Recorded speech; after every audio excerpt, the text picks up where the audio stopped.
Hi friends, ಎಲ್ಲರಿಗೂ ನಮಸ್ಕಾರ. Gagan cooking ಚಾನಲ್ಗೆ ಸ್ವಾಗತ. ಹೊಸದಾಗಿ ನಮ್ಮ ಚಾನಲ್ ನೋಡ್ತಾ ಇದ್ದರೆ ಸಬ್ಸ್ಕ್ರೈಬ್ ಮಾಡ್ಕೊಳ್ಳಿ, ಹಾಗೆ ಪಕ್ಕದಲ್ಲಿರೋ ಬೆಲ್ಲೈಕನ್ ಕ್ಲಿಕ್ ಮಾಡಿ. ಬನ್ನಿ, ಇವತ್ತು ಸೋಯಾ ಚಂಕ್ಸ್ನಿಂದ ಗೋಬಿ ಮಂಚೂರಿಯನ್ ರೆಸಿಪಿ ತೋರಿಸ್ಕೊಡ್ತಾ ಇದ್ದೀನಿ.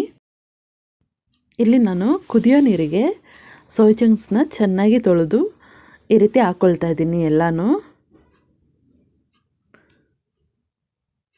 ಸೋಯಾ ಚಂಕ್ಸ್ನೆಲ್ಲ ಹಾಕಿ ಒಂದು 10 ನಿಮಿಷ ಹಾಗೆ ಮುಚ್ಚಿಡಬೇಕು. ಆಮೇಲೆ ನೀರಿನಿಂದ ಹಿಂಡ್ಬಿಟ್ಟು ತಗೊಳ್ಬೇಕು ಇದನ್ನು.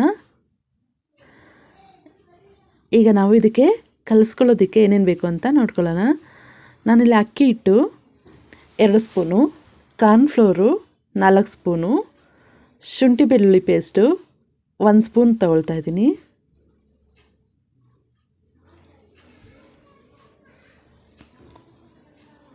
ಎವರೆಸ್ಟ್ ತಿಕ್ಕಲಾಲ್ ಹಚ್ಕಾರದ ಪುಡಿ 1 ಸ್ಪೂನು,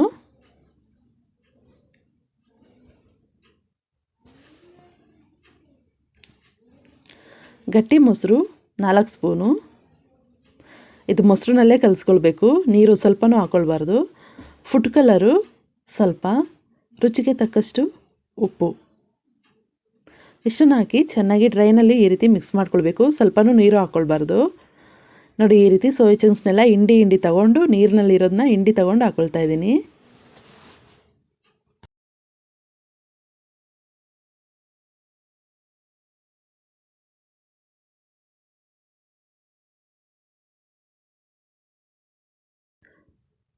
ಸೋಯಾ ಚಂಕ್ಸ್ನಲ್ಲಿ ನೀರನ್ನೆಲ್ಲ ಚೆನ್ನಾಗಿ ಹಿಂಡಿಬಿಟ್ಟು ತಗೊಂಡು ಈ ರೀತಿ ಕಲಿಸ್ಕೊಬಿಡ್ಬೇಕು. ಕಲಿಸ್ಕೊಂಡು ನಾವು ಎಣ್ಣೆ ಕಾಯಕ್ಕೆ ಇಟ್ಕೊಂಡು ಇದನ್ನು ಪಕೋಡ ರೀತಿಯಲ್ಲಿ ಈ ರೀತಿ ಬೇಯಕ್ಕೆ ಇಟ್ಕೋಬೇಕು. 2 ರಿಂದ 3 ನಿಮಿಷ ಬೆಂದರೆ ಸಾಕು, ಇದು ಬೇಯುತ್ತೆ. ನೋಡಿ, ಸೋಯಾ ಚಂಕ್ಸ್ನಲ್ಲಿ ಪಕೋಡ ರೆಡಿಯಾಗಿದೆ.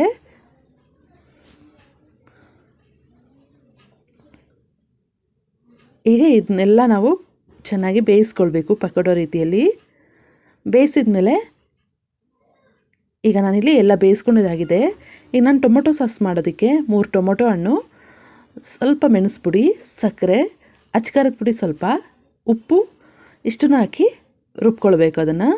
ಈಗ ನಾನು ಬಾಣಲೆಗೆ ಇಲ್ಲಿ ಈರುಳ್ಳಿ, ದಪ್ಪ ಮೆಣಸಿನ್ಕಾಯಿನೂ ಹಾಕಿ ಚೆನ್ನಾಗಿ ಫ್ರೈ ಮಾಡ್ಕೊಳ್ತಾ ಇದ್ದೀನಿ. ಇದು ಚೆನ್ನಾಗಿ ಫ್ರೈ ಆಗಬೇಕು. ಹಾಗೆ ರುಚಿಗೆ ತಕ್ಕಷ್ಟು ಸ್ವಲ್ಪ ಉಪ್ಪು ಹಾಕಬೇಕು.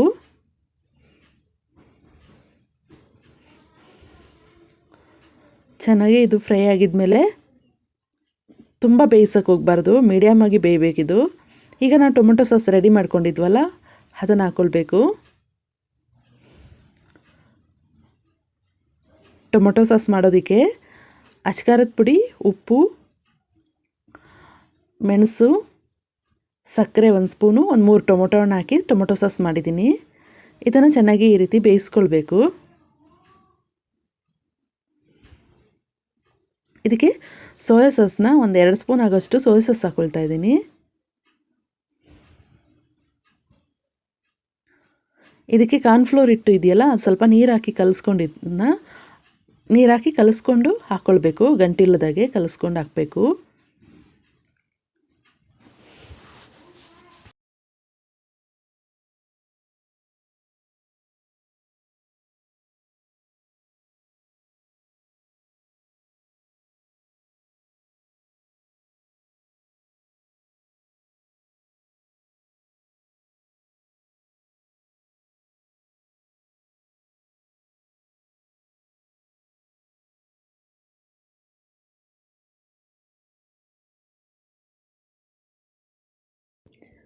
ಹಾಕಿ ಹೀಗೆ 1 ನಿಮಿಷ ಫ್ರೈ ಮಾಡ್ಕೊಳ್ಬೇಕು. ಫ್ರೈ ಆಗಿದ್ಮೇಲೆ ನಾವು ಬೇಯಿಸಿದಂಥ ಪಕೋಡನೆಲ್ಲ, ಸೋಯಾ ಚಂಕ್ಸ್ ಪಕೋಡ ಇದೆಯಲ್ಲ ಅದನ್ನೆಲ್ಲ ಹಾಕ್ಕೊಳ್ಬೇಕು. ಈ ರೀತಿ ಹಾಕ್ಕೊಂಡು ಚೆನ್ನಾಗಿ ಮಿಕ್ಸ್ ಮಾಡಿದರೆ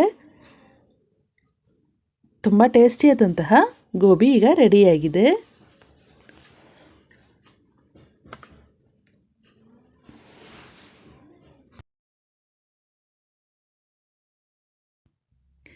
ಇದು ಕಾಫಿ ಟೀ ಜೊತೆಗೆ ಸೂಪರ್ ಕಾಂಬಿನೇಷನ್. ಈ ರೆಸಿಪಿ ಇಷ್ಟ ಆಯ್ತಂದರೆ ಕಮೆಂಟ್ ಮಾಡಿ, ಲೈಕ್ ಕೊಟ್ಟು ಶೇರ್ ಮಾಡಿ. ಹಾಗೆ ಗಗನ್ ಕುಕಿಂಗ್ ಚಾನಲ್ಗೆ ಸಬ್ಸ್ಕ್ರೈಬ್ ಆಗಿ. ಈ ವಿಡಿಯೋ ನೋಡಿದ್ದಕ್ಕೆ ಎಲ್ಲರಿಗೂ ಧನ್ಯವಾದಗಳು.